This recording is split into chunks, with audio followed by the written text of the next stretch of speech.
Assalamualaikum warahmatullahi wabarakatuh. Hari Jumat pergi ke pekan. Hendak melihat pohon akasia. Selamat datang kami ucapkan di diskusi Instagram Live Ruanita Indonesia. Halo sahabat-sahabat Ruanita, bagaimana kabarnya? Semoga kapanpun dan dimanapun berada, sahabat-sahabat Ruanita selalu dalam keadaan berbahagia dan sehat selalu. Yes, hari ini kembali lagi bersama saya Rufi dari Ruanita Indonesia, di mana pada kesempatan yang spesial kali ini kita akan berdiskusi bersama dalam rangka memperingati Hari AIDS sedunia yang diperingati pada setiap tanggal 1 Desember. Hari ini kita akan mengusung tema memutus stigma, menguatkan solidaritas. Dan nanti kita akan hadir bersama kita untuk diskusi pada hari ini dua narasumber yang sangat luar biasa. Yang pertama nanti ada Kak Cici yang merupakan aktivis HIV dan AIDS dari Yapeda Papua yang saat ini tinggal di Swiss dan sedang melanjutkan studi Master S2-nya seperti itu. Dan nantinya tentunya juga ada Kak Ayu Oktariani yang merupakan aktivis HIV dan juga founder dari Gerakan Perempuan Ayu Mamori.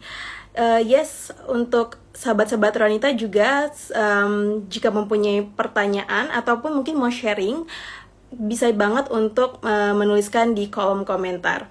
Sebelum kita memulai diskusi pada hari ini, kami mengucapkan turut belasungkawa atas bencana yang terjadi di wilayah Indonesia, khususnya di Aceh, Sumatera Barat, dan juga Sumatera Utara. Semoga segala proses pemulihannya dapat berjalan lancar dan diberikan ketabahan tentunya untuk saudara-saudara kita yang terdampak. Baik, kita akan memulai diskusi kita pada hari ini. Kita akan langsung coba mengundang dua narasumber kita. Yang ini ada Kak Ayu dan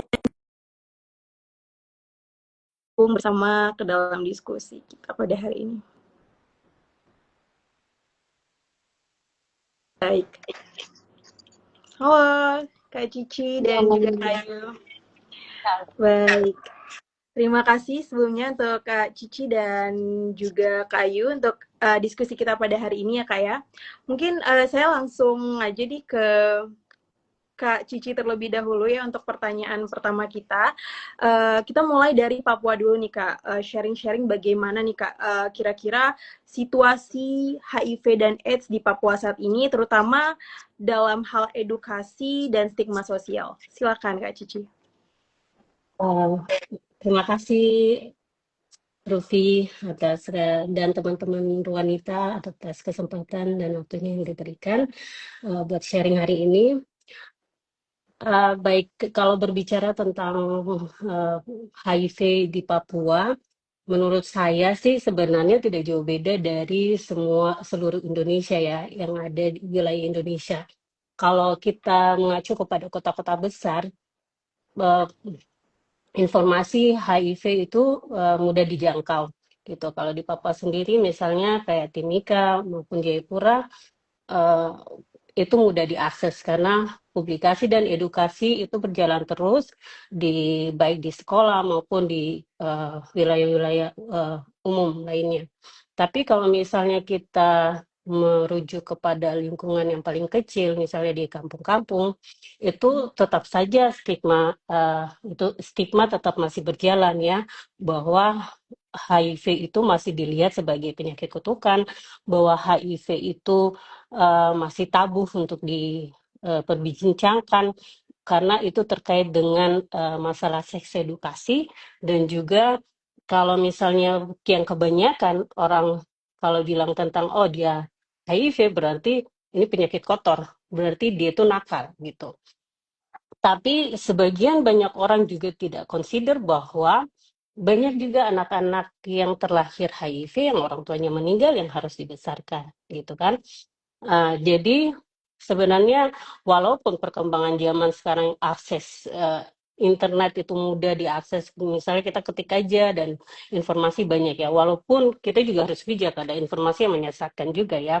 Banyak yang walau dari saya masih sekolah sampai detik saya jadi aktivis, jadi educator, terus kemudian masih lanjut pendidikan di sini, video-video itu tetap masih eksis gitu, video yang kalau misalnya nyuntik, kalau orang HIV mau sebarkan itu suntik di minuman, di makanan dan lain sebagainya itu tetap masih beredar dan masih dipercayai ternyata gitu di kalangan yang memang informasinya mereka tahu tetapi informasinya salah gitu. Jadi kalau menurut saya tentang misinformasi dan miseducation sama terkait dengan HIV itu tetap masih sama saja. Jadi untuk Hmm, edukasinya, campaign untuk HIV-nya tidak boleh berhenti sih, secara garis baik. besar gitu.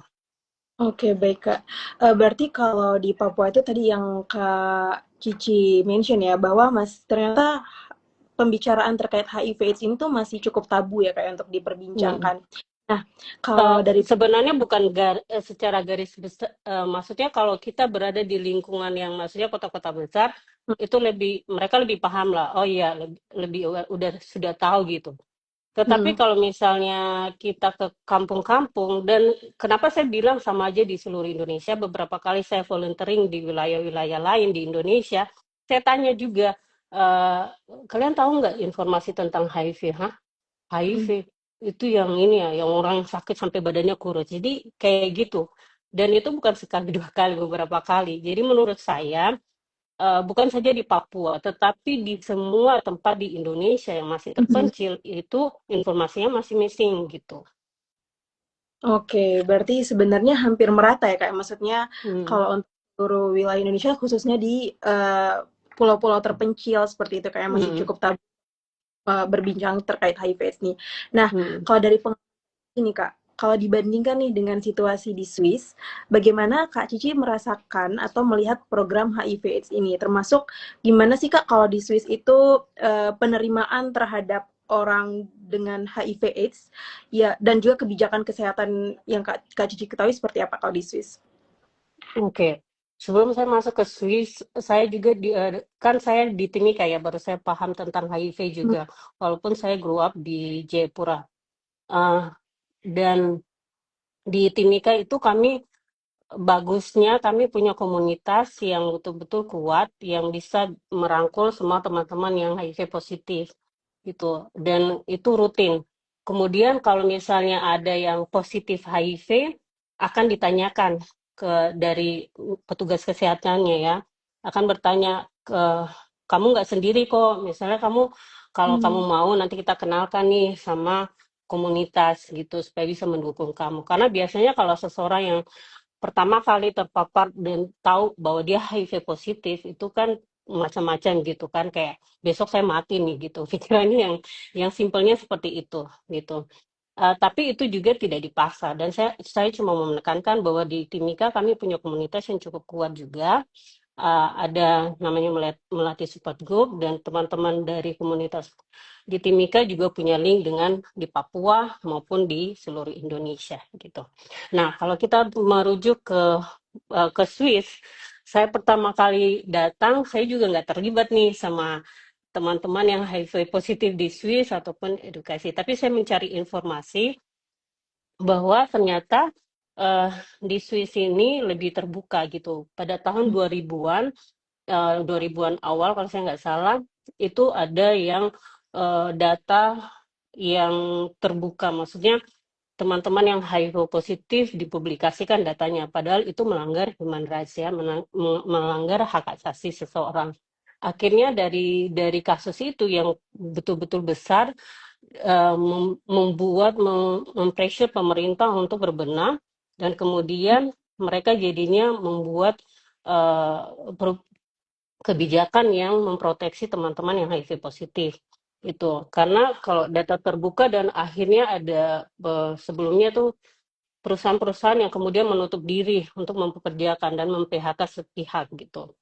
Dan hmm, akhirnya itu dibenahi dan mereka punya komunitas. Kalau komunitas kami cuma satu dua orang yang berani terbuka ya di Timika gitu. Yang kalau misalnya kita ada Hari AIDS sedunia tanggal 1 Desember setiap tahun, teman-teman bisa bercerita di publik.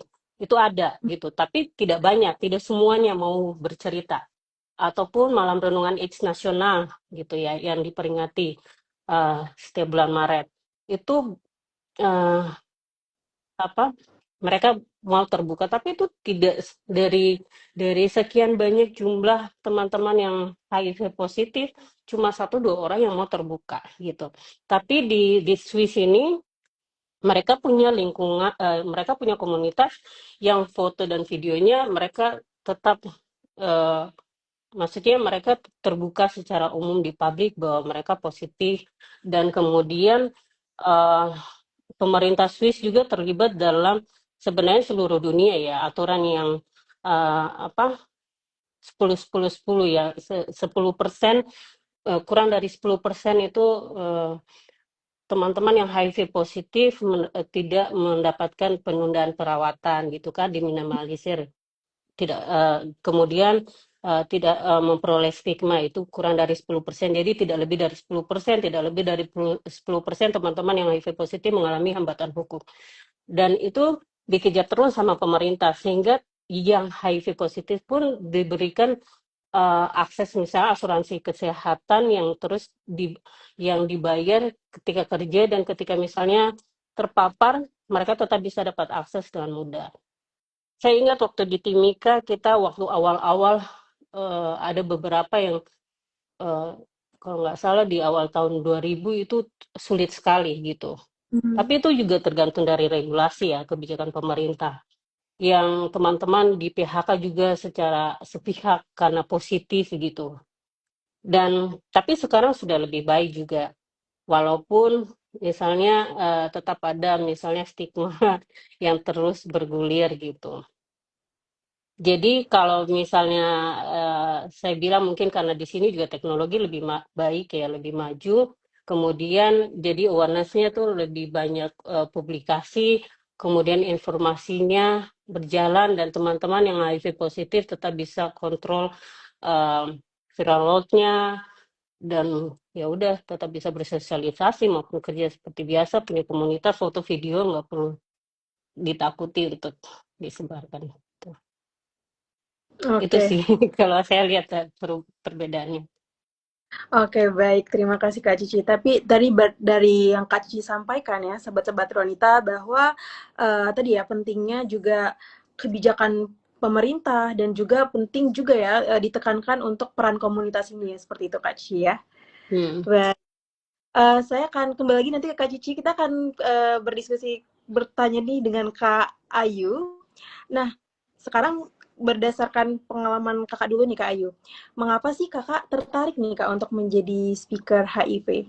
Silakan Kak Ayu. Oke, baik. Terima kasih Rufi. Selamat sore kepada teman-teman di Indonesia dan pagi ya di Swiss ya. Kak Cici, salam kenal. Senang bertemu dengan Kak Cici. Uh, jadi aktivis itu basically sebetulnya karena saya adalah perempuan yang hidup dengan HIV. Saya hidup dengan HIV tahun depan. Karena tahun ini sudah mau habis, jadi langsung bilang aja tahun depan ya. Tahun depan adalah tahun ke-17 saya. Saya sudah 17 tahun hidup dengan HIV. Saya terinfeksi HIV dari pasangan almarhum suami saya yang dulu menggunakan jarum suntik. Jadi kalau orang pikir orang beresiko pada HIV hanya pada mereka yang dekat dengan perilaku-perilaku beresiko gitu ya, seperti penggunaan jarum suntik yang tidak steril secara bergantian, lalu kemudian hubungan seks yang tidak aman. Jangan merasa bahwa kita jauh gitu ya, semua orang berisiko gitu ya. Termasuk Papua juga kan sudah masuk ke dalam kategori general population gitu ya. Jadi semua orang di Papua itu sudah sangat beresiko, tidak tebang pilih begitu. Nah, sebetulnya di luar Papua juga sudah mengarah ke sana. Kemudian kenapa jadi aktivis? Karena saya merasa hidup dengan HIV dan tidak ngapa-ngapain itu malah sebetulnya akan membunuh saya pelan-pelan. Saya akan sedih, stres, depresi gitu ya. Dan karena memang saya karakternya orang yang saya merasa saya punya privilege sejak kecil dibesarkan oleh keluarga yang senang membaca. Gitu. Jadi once saya tahu diagnosa HIV saya merasa saya harus mencari jalan keluar gitu. Saya harus membaca dan saya harus mencari informasi gitu. Jadi being aktivis itu sebetulnya justru perjalanan panjang, tidak di depan. Karena saya sendiri pada saat itu mungkin nggak ngerti ya konsep aktivisme gitu. Saya tidak sama sekali berniat untuk melakukan apapun buat orang lain pada saat itu. Saya berniat memang mengisi diri aja gitu pada saat itu supaya kemudian tidak jatuh terpuruk gitu. Dan pada saat kemudian akhirnya bergabung menjadi bagian dari kelompok, saya mencari dukungan sebaya seperti yang tadi juga Kak Cici cerita, di Papua ada dukungan sebaya. Seluruh Indonesia kan kita punya yang namanya kelompok dukungan sebaya, dan kelompok dukungan sebaya itu sebetulnya membuka mata hati saya secara pribadi untuk sadar bahwa hidup dengan HIV itu sama sekali tidak mengurangi nilai saya sebagai manusia. Jadi saya tetap bisa keren, saya tetap bisa olahraga, saya tetap bisa sekolah tinggi, saya tetap bisa berkarya, berkarir gitu ya. Saya bisa melakukan apapun yang saya mau dan mengejar mimpi serta cita-cita saya. Nah, at some point pada saat saya bergabung sama kelompok dukungan sebaya, dan akhirnya sebetulnya waktu itu saya bekerja jadi peer support di Jakarta Selatan. Saya dampingin sesama orang dengan HIV dan keluarganya. Di situ kemudian saya mulai berpikir bahwa ada terlalu banyak hal yang harus dibenahi gitu ya di tingkat sistem pelayanan kesehatan. Jadi baik sebagai pasien ataupun sebagai orang yang mendampingi orang dengan HIV atau sebagai bagian dari layanan kesehatan. Sehingga pada saat saya ada di dalam circle pendampingan sebaya, saya ngerasa nih nggak cukup nih kalau saya cuma dampingin di grassroots. Dan sampai hari ini pun sebetulnya meskipun saya nggak gabung sama LSM manapun untuk dampingin teman-teman secara langsung, saya masih berkomunikasi dengan semua orang yang kemudian membutuhkan teman ngobrol dan support gitu ya. Akhirnya di sana saya bergabung dengan beberapa lembaga yang memang bekerja di ranah advocacy gitu ya. Jadi di sanalah saya mulai memahami bahwa jika saya memutuskan untuk jadi aktivis gitu, I can do more gitu. Saya bisa melakukan perubahan, saya bisa menolong lebih banyak dengan cara yang lebih konkret gitu ya, lebih strategis, karena sasarannya adalah pemerintah gitu ya, cara berpikir, kemudian kebijakan, pengambilan keputusan dan lain sebagainya gitu. Dan masuk 17 tahun ini saya pikir ini adalah keputusan paling baik yang saya lakukan. Meskipun tahun ini saya memutuskan untuk rehat, nggak bergabung sama LSM manapun. Tadi aku mau sedikit koreksi ya, jadi nggak ada gerakan Ayu Mamori. Ayu Mamori adalah nama Instagram saya. Saya aktif di gerakan perempuan dan di isu penanggulangan HIV as a supporters buat siapapun. Tapi kemudian sebetulnya karena tadi saya bilang menjadi aktivis itu labelnya sebetulnya bukan cuman tadi ya, saya aktivis HIV, saya aktivis gerakan perempuan gitu, nggak juga sebetulnya. Karena pulang ke Bandung, saya punya kedai kopi. Kedai kopi saya jadikan ruang untuk berkumpul dan mengelola gerakan gitu. Jadi kalau orang mungkin harus bayar mahal-mahal kalau ke kafe beli kopi dan lain-lain, ini teman-teman kalau mau kumpul di tempat saya gitu ya, you don't need to think about minimum payment dan segala macam. Jadi buat saya kalau kita mau bergerak, kita bisa pakai ruang apapun. Anyway, itu jawaban pertama saya, Rufi. Kembali ke Rufi. Terima kasih Kak Ayu. Wah, luar biasa ya, keren sekali. Tadi dari cerita Kak Ayu, luar biasa sekali. Dan di mana Kak Ayu memilih untuk menjadi aktivis, tadi pertama research dulu ya Kak ya, tentunya. Apakah ini menolong diri sendiri dulu. Menolong diri sendiri dulu, baru memutuskan menolong orang lain. Luar biasa, keren. Penerimaan. Ya, setuju. Keren banget. Dan tapi dari pengalaman Kak Ayu nih Kak, apa sih Kak tantangan terbesar yang Kak Ayu rasakan sebagai perempuan yang hidup dengan HIV, khususnya di masyarakat Indonesia, seperti apa Kak Ayu? Saya bisa kasih dua sudut pandang ya. Kalau secara personal, sebetulnya tantangan saya secara pribadi itu karena tadi ya, saya punya begitu banyak privilege, saya nggak ngerasa masalah-masalah di luar tantangan gitu. Jadi saya nggak bisa pakai sudut pandang saya, tapi kalau saya boleh breakdown lebih dalam, sebetulnya adalah karena saya punya anak, saya punya keluarga. Saya merasa saya nggak bisa ngeklaim bahwa misalkan saya melakukan banyak publisitas gitu ya. Ya aku harus confirm ke mereka bahwa misalkan at the end of the year gitu ya,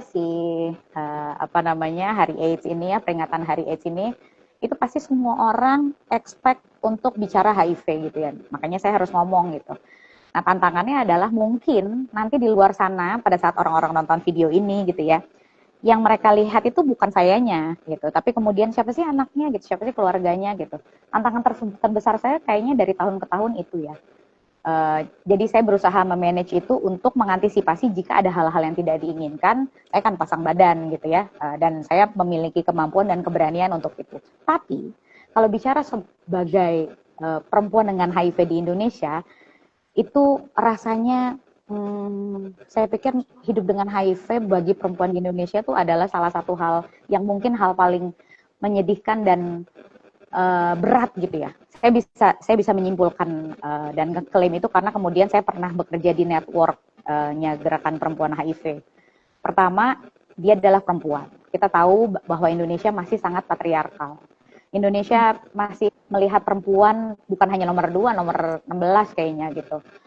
Dalam pengambilan keputusan, dalam hal-hal urusan rumah tangga. Kita nggak usah ngomongin politik, kebijakan pemerintah, nggak usah di masyarakat gitu ya, itu kita masih tidak punya space yang kita nggak punya posisi tawar dan lain sebagainya. Itu pertama. Saat dia hidup dengan HIV, image dan label yang dilekatkan oleh masyarakat termasuk keluarga itu lebih buruk daripada kalau laki-laki yang terinfeksi HIV. Jadi kalau misalkan di layanan kesehatan nih ada laki-laki yang hidup dengan dia terdiagnosa HIV, terus kemudian banyak sekali yang melumrahkan, biarin aja deh emang dia bandel misal. Laki-laki gitu. Tapi kalau perempuan yang hidup dengan HIV lekat sekali dengan asumsi-asumsi itu pasti perempuan nggak benar. Langsung statementnya gitu. Itu pasti dia keluar malam terus gitu, atau pasti dia sembarangan nggak bisa ngurus dirinya sendiri dan lain sebagainya, sehingga di awal aja itu sudah berat sekali. Kemudian hal lain yang berat bagi perempuan ya, tantangan lain adalah dengan perempuan dengan semua masalah biologis dan ketubuhannya dia sebagai perempuan dengan HIV.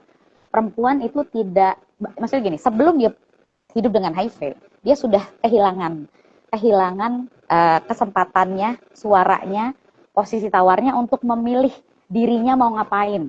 Dia mau nikah atau nggak nikah, yang ngatur siapa? Keluarga dan masyarakat. Udah nikah, dia mau punya anak, nggak punya anak, yang ngatur siapa? Masyarakat. Dia nggak bisa bilang, saya nggak mau nikah gitu. Atau saya memilih untuk nggak punya anak. Atau saya pengen anak saya satu aja. Indonesia tuh, kita perempuan nggak punya potensi itu. Sehingga pada saat dia HIV positif, kondisi itu jadi lebih buruk.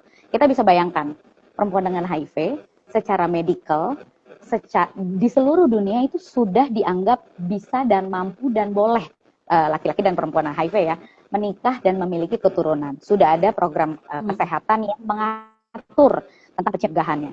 Tetapi berapa banyak perempuan dengan HIV yang berani karena dia merasa, kalau aku hamil, anakku positif, terus requirement untuk menjaga kesehatannya mungkin lebih rigid gitu ya, lebih banyak. Udah deh, aku nggak mau hamil aja misalkan. Nggak hamil, apakah kemudian itu keputusan yang tepat?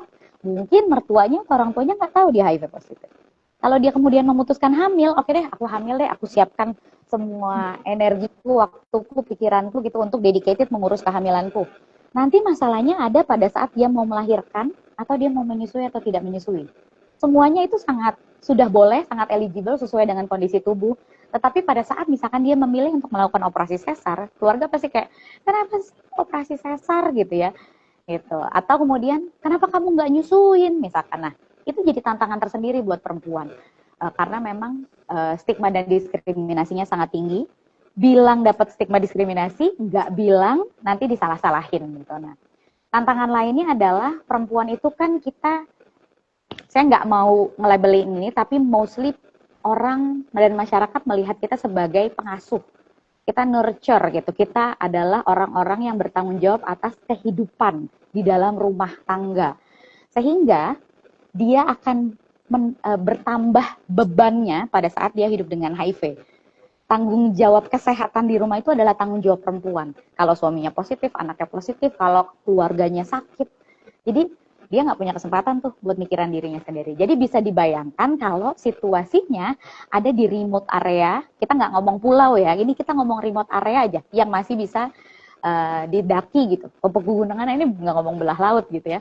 Atau kemudian daerah yang sangat miskin. Jadi perempuan dengan HIV, dengan semua perbatasannya, itu tantangannya udah 1001 gitu ya. Belum ngomongin tantangan ekonomi, belum ngomongin tantangan sosial, belum kalau dia mendapatkan kekerasan karena pasangannya tidak menerima kondisi HIV-nya, tidak mau periksa HIV juga, padahal HIV-nya mungkin ditularkan dari dirinya gitu. Jadi saya bisa menyimpulkan sebetulnya sekaya apapun orang, secerdas apapun orang, pada saat dia kena HIV, HIV ini sebenarnya memiskinkan kamu. Gitu, memiskinkan ini ya, moral materi lahir batin sebetulnya, sehingga dibutuhkan kerja sama semua pihak dan secara holistik melihatnya, bukan cuman as a medical things gitu. Oh, Ayu HIV positif, kasih obat masalahnya selesai, enggak. Itu panjang banget. Kenapa? Karena dia perempuan. Mudah-mudahan terjawab ya tantangannya. Ngomongin tantangan bisa sampai jam 4 lagi gitu. Tapi tadi saya coba ringkas. Kembali ke Rufi.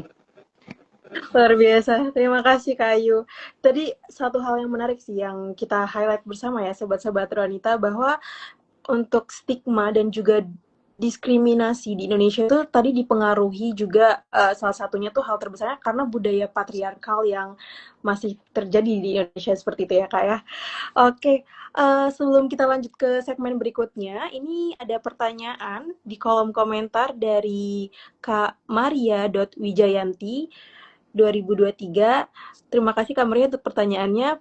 Pertanyaannya yaitu, bagaimana nih Kak kita bisa tahu orang dengan HIV/AIDS secara kasat mata? Silakan, mungkin Kak Ayu terlebih dahulu mau menjawab. Boleh. Nggak bisa Kak Maria? Nah. Coba. Aku sama Rufi, sama Kak Cici, itu kan kalau aku nggak bilang aku HIV positif, people cannot describe physically gitu. Jadi pertama tidak bisa diidentifikasi secara fisik, secara kasat mata, dan kedua nggak usah identifikasi penyakit orang. Terima kasih. Terima kasih Kak Ayu. Mungkin Kak Cici ada tambahan jawaban terkait pertanyaannya? Kalau seandainya kamu masih bertanya seperti itu, berarti kamu harus edukasi diri dulu ya. Berarti informasi tentang HIV pada dirimu tuh belum tepat.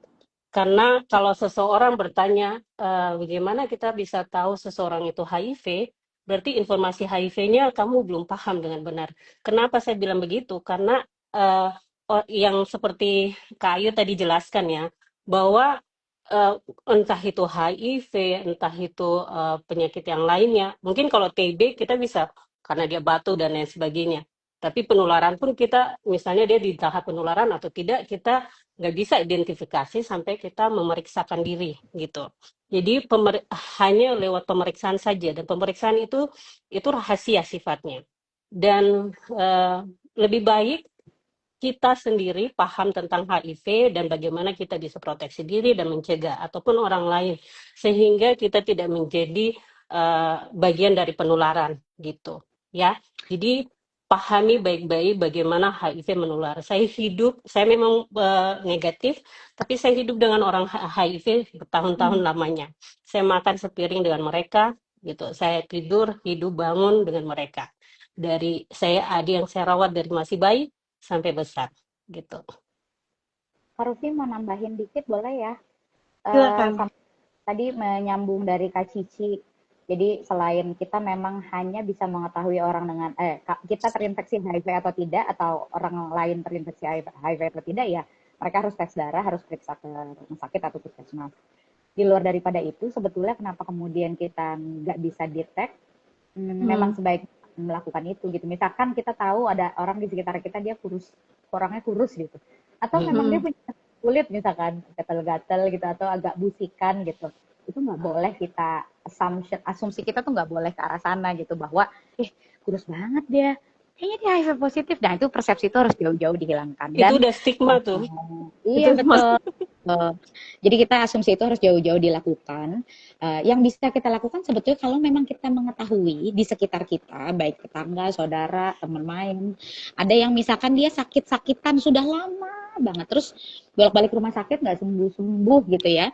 Mungkin kalau kita tahu sedikit latar belakang tentang dia dan mungkin dia beresiko, mungkin kita bisa suggest untuk kalian mungkin bisa datang ke layanan kesehatan untuk periksa beberapa penyakit gitu, karena mungkin ada masalahnya dengan antibodi atau imunitas gitu. Pada konteks membantu informasi perlindungan, kita boleh suggest orang untuk melakukan pemeriksaan, tapi tidak Mm-mm. kemudian menyimpulkan karena tadi ya HIV itu nggak bisa didetek hanya dengan ngelihat gini nih gitu, yang HIV positif yang mana ya gitu, itu tuh nggak bisa gitu. Jadi harus dengan pemeriksaan darah. Tambahannya itu Rufi. Oke, terima kasih Kak Ayu dan juga Kak Cici. Nah, kita selanjutnya akan ke segmen berikutnya nih Kak. Tadi kan kita sudah dengar ya, sahabat-sahabat Renita juga dari Kak Ayu dan juga Kak Cici mention banyak hal nih tentang gimana sih soal realita terhadap terkait stigma dan juga diskriminasi yang terjadi di masyarakat Indonesia terkait HIV/AIDS ini. Nah, sekarang mungkin kita mau ini nih Kak, tahu gimana sih Kak dari kita nih personal ataupun juga lewat komunitas maupun masyarakat umum, bahkan misalnya lebih luas lagi, secara luas misalnya masyarakat Indonesia, gimana nih Kak cara kita bisa berkontribusi untuk akhirnya kita bisa memutus stigma dan juga diskriminasi ini, dan kedepannya tentunya akan berdampak pada kita memperkuat solidaritas seperti itu. Silakan, mungkin dimulai dari Kak Cici terlebih dahulu. Silakan Kak Cici. Enggak sih. Kalau saya yang paling penting adalah kita paham dulu diri kita edukasi dulu, kita paham tentang HIV. Waktu awal saya bergabung tahun 2008, saya ingat saya juga masih zero sekali gitu. Ih, gimana kalau saya terinfeksi gitu kan. Tapi ketika saya lihat situasi kondisi orang yang terinfeksi, saya ada curious di situ kan, rasa penasaran dan rasa iba juga, kepingin menolong gitu. Kepingin cari tahu kenapa orang bisa terinfeksi, bahkan saya dipertemukan dengan anak-anak bayi yang masih positif kan. Nah, kita pahami dulu bahwa HIV itu tertular hanya lewat media darah, kemudian cairan kelamin ketika berhubungan seks, ataupun dengan melalui penggunaan jarum suntik tadi yang sudah disampaikan, yang tidak steril, narkoba gitu kan. Dan ketika kita paham betul bahwa bagaimana mediasi penularan dan kemudian kita sadar seperti ini, berarti ketika misalnya ada di lingkungan saya, salah satu dari lingkungan saya terinfeksi HIV, saya pun tidak bisa menjudge. Kemudian kalau saya paham kemana jalurnya, saya harus tahu dulu kemana jalurnya. Mungkin saya bisa hubungi orang yang bisa melakukan pendekatan gitu. Jadi tidak bisa langsung, kayaknya dia HIV nih. Itu kan bisa jadi rumor, jadi gosip gitu kan di lingkungan. Jadi paham dulu terkait tentang HIV dan AIDS itu sendiri, bagaimana cara penularan, dan bagaimana cara menangani. Beberapa hari yang lalu saya dapat pesan dari salah satu adik organisasi saya di Timika, Kak, kakak saya positif HIV gitu kan. Lah sudah, saya cari waktu, telepon lah gitu kan. Biasanya walaupun kita sudah terpapar informasi dengan sangat baik dan kita sudah pernah merawat, tetapi ketika salah satu keluarga kita yang positif itu, kita jadi blank juga gitu, nggak tahu nih harus gimana, karena ketika kita salah bicara saja itu sudah membuat seseorang yang positif itu bisa milih langkah yang salah juga gitu. Jadi ya sudah, kita bisa arahkan, saya kasih arahkan link dengan orang yang tepat gitu kan. Kita cari juga di mana dia kan sudah nggak di Timika, kita harus cari lagi di kota mana, kira-kira komunitas mana yang bisa bantu gitu. Jadi dan puji Tuhan saya senang karena saya bisa berada di lingkungan itu, walaupun saya tidak di sana, saya masih bisa support. Dan saya juga dengan teman-teman yang dengan komunitas di Timika tetap masih komunikasi lancar. Teman-teman bisa paling bisa meminimalisir stigma dan diskriminasi itu, pertama ketika yang tadi Mbak Ayu bilang ada suggest someone yang sudah ini kayaknya dulu kan kita ada ini ya, kalau misalnya 3 dari 5 minor itu berarti terinfeksi HIV gitu kan. Tapi sekarang kita sudah tidak bisa karena ada banyak juga penyakit gitu. Tapi yang kita bisa buat adalah kita paham secara pribadi informasi tentang HIV dan penularannya bagaimana, kemudian kita bisa menyebarkan informasi yang tepat juga kepada lingkungan kita dan perilaku. Kalau misalnya kita sadar anggota keluarga kita perilaku seksnya tidak tepat, maksudnya beresiko, kalau kita nggak bisa berkomunikasi dengan mereka, karena itu punya cara tertentu juga, kita bolehlah rujuk ke orang lain yang untuk bisa bantu dia tanpa dia tahu bahwa kita yang mengkoneksikan mereka, gitu sih menurut saya. Oke, terima kasih Kak Cici. Nah, silakan selanjutnya Kak Ayu untuk bagaimana nih Kak yang bisa kita lakukan Kak dari kita personal ataupun lewat komunitas seperti apa? Silakan Kak Ayu. Ya, tadi aku sepakat ya sama Kak Cici bahwa nomor satu memang kita harus refleksi ke diri saat kemudian kita pertama tahu ada kasus di sekitar kita atau kita tahu informasinya. Mungkin kita bisa tanya sama diri kita sendiri, seberapa penting sih sebetulnya konteks HIV ini gitu bagi diri kita gitu. Jadi mindsetnya harus dibikin bahwa HIV ini adalah isu sosial, gitu ya. Siapapun bisa berisiko kena. Saya pun bisa jika kemudian saya tidak mengedukasi diri, gitu. Jadi bisa memulai semuanya dengan help yourself with education. Itu nomor satu. Nomor dua,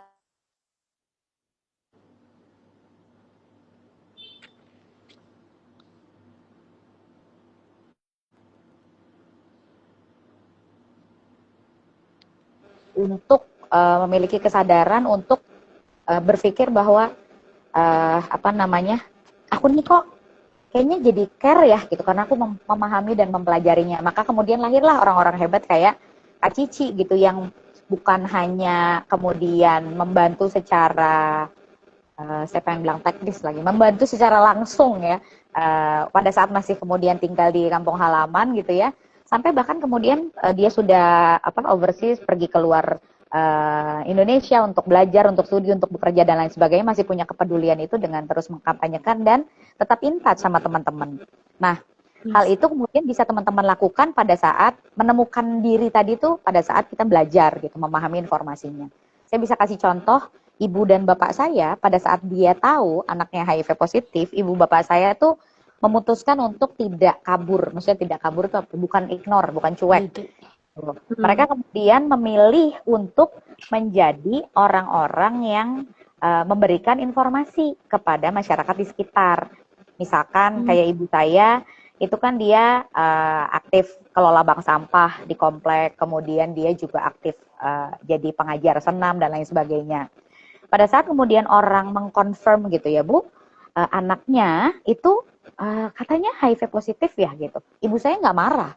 Ibu saya nggak react dan ini bukan contoh yang mudah ya teman-teman, itu proses yang panjang yang mungkin battle-nya ada di diri ibu saya. Ibu saya memutuskan untuk stand tall gitu ya, berdiri berani di hadapan masyarakat untuk bilang ayo kita ngobrol di sana yuk, jangan di tengah keramaian misalkan. Terus bilang, oh iya anak saya HIV positif, dia tertular dari suaminya dan kenapa emang? Enggak Bu, saya tuh mau curhat gitu. Ternyata jadinya orang-orang di komplek kami itu akhirnya kalau ada potensi-potensi resiko yang dicari duluan ibu saya gitu. Jadi anak saya tuh sekarang kesakitan, dulu dia pakai narkoba Bu, atau Bu anak saya sekarang jatuh sakit dan saya nggak tahu kenapa, cuman kemarin ada yang saran nih untuk tes HIV gitu. Jadi akhirnya sejak 17 tahun lalu sampai hari ini ibu saya memutuskan untuk jadi kayak agent of change, dan saya merasa berterima kasih karena ibu saya bisa melihat potensi dirinya, melihat situasi sosialnya dan mengambil keputusan yang tepat gitu.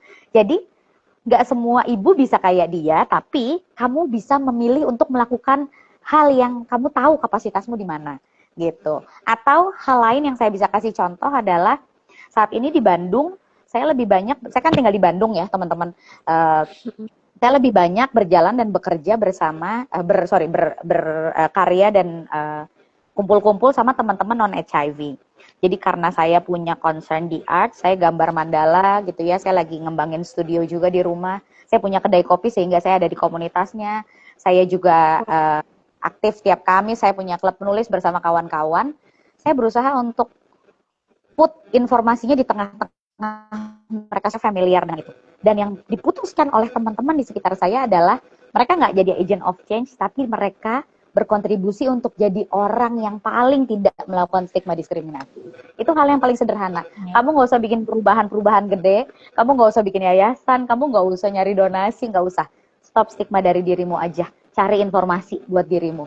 Jadi saya punya teman-teman, saya rasa ngelihat saya biasa-biasa aja gitu, dan saya juga akhirnya melihat dia pada konteks yang lebih apa ya, lebih general, lebih, saya nggak suka kata normal, tapi kemudian jadi isu ini jadi populis aja. Saya bisa curhat ya nih, aduh apa obat gue bikin gue begini nih, aku bisa cerita gitu. Dan start from yourself dan cari cara yang paling gampang kalau memang mau join melakukan perubahan ya gitu. Lihat kapasitas diri. Itu Rufi.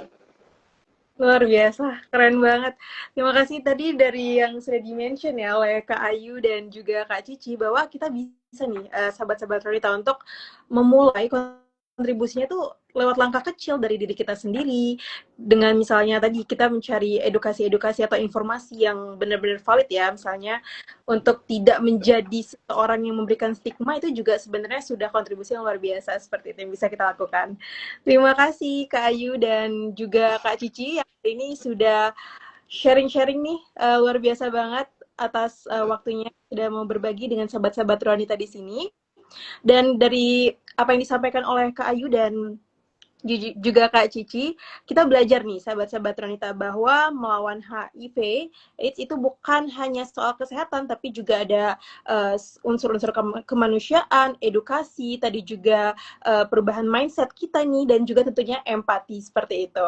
Dan terima kasih, mari kita sama-sama jadikan Hari AIDS Sedunia ini sebagai momentum untuk memutus stigma dan juga meningkatkan solidaritas bersama. Terima kasih juga untuk Kak Cici sekali lagi dan juga Kak Ayu, serta juga sahabat-sahabat Ronita yang sudah bergabung dalam diskusi kita pada hari ini. Jangan lupa untuk ikuti terus akun @ronita Indonesia untuk terus update kegiatan-kegiatan menarik lainnya. Nah, sebelum menutup diskusi kita pada hari ini, saya ingin menutup diskusi kita dengan satu buah pantun nih, Kak Ayu, Kak Cici, dan juga sahabat-sahabat Ronita. Indonesia negeri ternama, budaya indah sangat berkualitas. Ayo kita sudahi stigma, mari tingkatkan solidaritas. Terima kasih Kak Ayu. Sama-sama. Terima kasih Kak Cici. Terima Salam kenal kasih. tentu ya. Ya, salam Sehat-sehat kenal nih. Kak Ayu. Makasih. Ya, Salam buat orang tua. ya, sama-sama.